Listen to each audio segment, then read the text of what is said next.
India's retail payment system used to be a patchwork of incompatible networks, slow settlement windows, and paper-heavy processes. The Reserve Bank of India wanted a single, open, instant railway that any bank, wallet, or merchant could ride. It asked the National Payments Corporation of India, an umbrella body set up by banks and regulated by the RBI, to build that railway. The result was the Unified Payments Interface, better known as UPI. Instead of demanding long account numbers, IFSC codes, or waiting hours for clearance, UPI offered a smartphone-first experience built on top of the existing IMPS rails. Every user got a virtual payment address, a simple username such as Neha at ECG that masked sensitive banking details and let money move in real time. A public-facing app called BHIM, short for Bharat Interface for Money, was released by NPCI to prove the concept and to give consumers a neutral, government-backed option among the growing crowd of private apps. Ownership of the network remains with NPCI, while individual banks and technology companies create the customer-facing applications. Google Pay, PhonePe, Paytm, and countless banking apps all plug into the same central switch, ensuring that a user on one app can pay anyone on any other app without friction.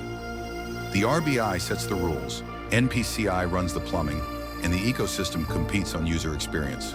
Adoption was turbocharged by policy tailwinds. A sudden nationwide currency withdrawal pushed citizens to look for cashless alternatives, just as UPI was ready for prime time.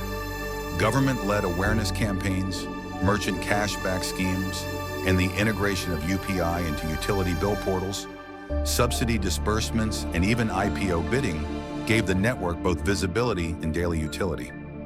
Feature phone users were later brought on board through voice-based and dial code services, ensuring that the digital transition did not leave basic handset owners behind.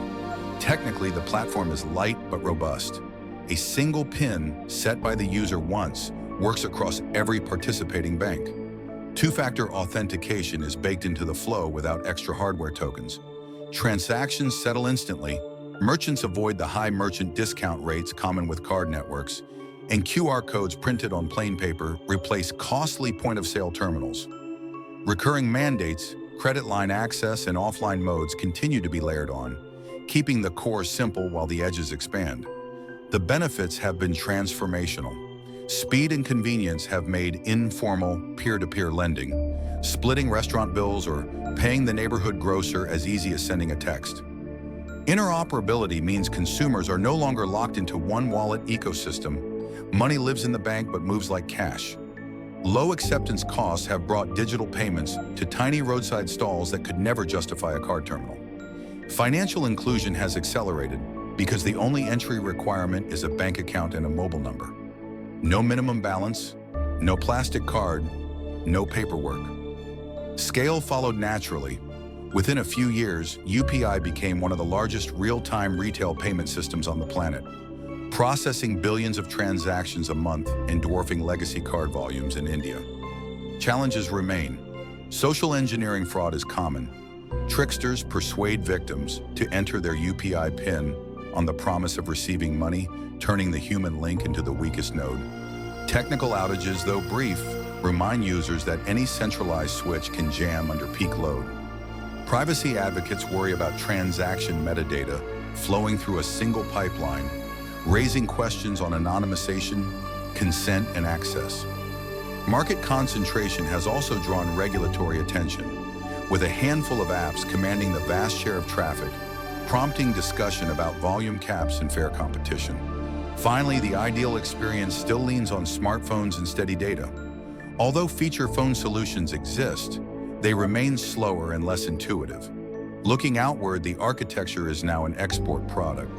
Cross-border links with Singapore's PayNow already allow instant, low-cost remittances, and similar partnerships with the UAE, Saudi Arabia, France, and Japan are in progress. Instead of selling a consumer app, India is licensing the railroad, positioning UPI as a global public good backed by domestic expertise. Ultimately, UPI did more than digitize money. It digitized trust. A QR sticker on a plywood kiosk now carries the same credibility as a branded point-of-sale terminal in a shopping mall.